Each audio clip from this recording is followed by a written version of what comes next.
So here are the breaking news that कि अब triangulation स्क्रूटनीज होगी। टोटल मिलाकर के 1.4 crore tax payer are registered under the GST.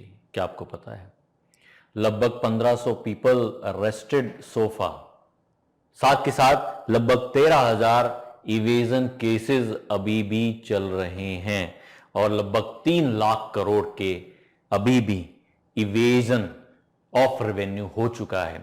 इसी के मद्देनजर रखते हुए अब एक ब्रेकिंग न्यूज आपके सामने आई है कि अब हम करेंगे ट्रायंगुलेशन स्क्रूटनीज। क्या जीएसटी सिस्टम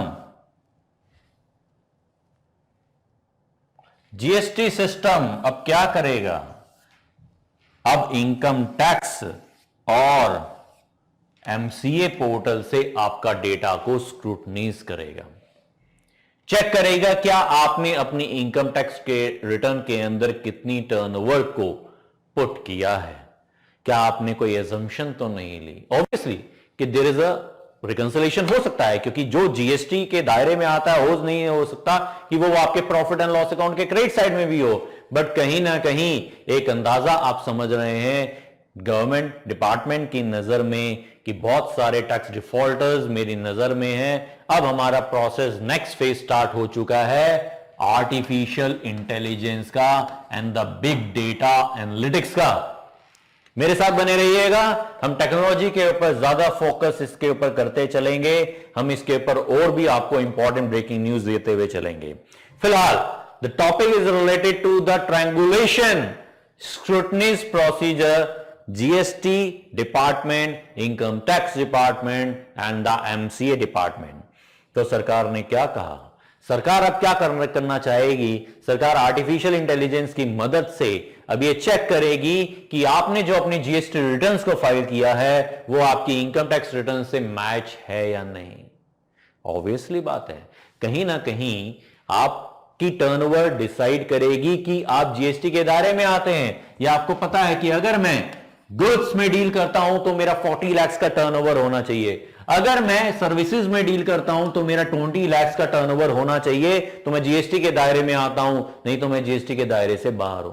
वो बात अलग है कि अगर मैं ई कॉमर्स ऑपरेटर के थ्रू माल बेच रहा हूं, या मैं ई कॉमर्स ऑपरेटर वाला हूं, या मैं कोई OIDAR सर्विसेज पुट करता हूं, या मेरी कोई RCM है, तो मुझे कंपल्सरी रजिस्ट्रेशन लेना पड़ेगा। बट कहीं ना कहीं मेरे लिए थ्रेशोल्ड की लिमिट अगर 40 लाख और 20 लाख है तो हम सबको परेशान नहीं करेंगे। हम क्या करेंगे? पहले क्या देखेंगे कि क्या ये मेरे घर के दायरे में तो नहीं आ रहा। ऑब्वियसली बात है, क्या ये मेरी थ्रेशोल्ड या टैक्सेबिलिटी के दायरे में तो नहीं आ रहा। आपकी ITR रिटर्न से वेरीफाई करेंगे कि आपकी 40 लाख का 5 लाख का टर्नओवर है और आप जीएसटी ने रजिस्ट्रेशन नहीं ले रखा। आपके पैन बेस से डेटा चेक हो सकता है। जैसे पैन बेस से डेटा चेक हुआ, आप जीएसटी में रजिस्ट्रेशन आपने नहीं लिया, आपको तुरंत एक इंक्वायरी होगी। क्यों? क्योंकि आप टैक्सेबिलिटी के दायरे में आते हो। किस में आते हो?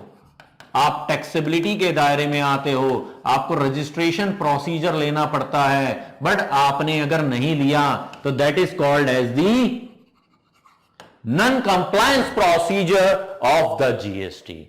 नॉन कंप्लायंस हुआ, आपके पास एक चिट्ठी जाएगी, आपके प्रिंसिपल प्लेस ऑफ बिजनेस पे इंक्वायरी होगी, इंस्पेक्शन होगा और आपसे पूछा जाएगा क्यों भाई साहब जीएसटी में रजिस्ट्रेशन आपने नहीं लिया। तो जो भी आपने 45 लाख की सेल करी है, मैं मान के चलता हूं 40 लाख गुड्स के केसेस में है, 5 लाख के ऊपर जो भी आपके गुड्स के ऊपर जो जीएसटी रेट बनता है उसके हिसाब से वो पैसा दे दो, साथ के साथ ब्याज भी दे दो, साथ के साथ पेनल्टी भी दे दो। तो ध्यान में रखिएगा, triangulation scrutinies procedure will come soon or later in 2023. This is the breaking news from the government perspective through the artificial intelligence and the big data analytics software. And thanks for watching and do subscribe our channel.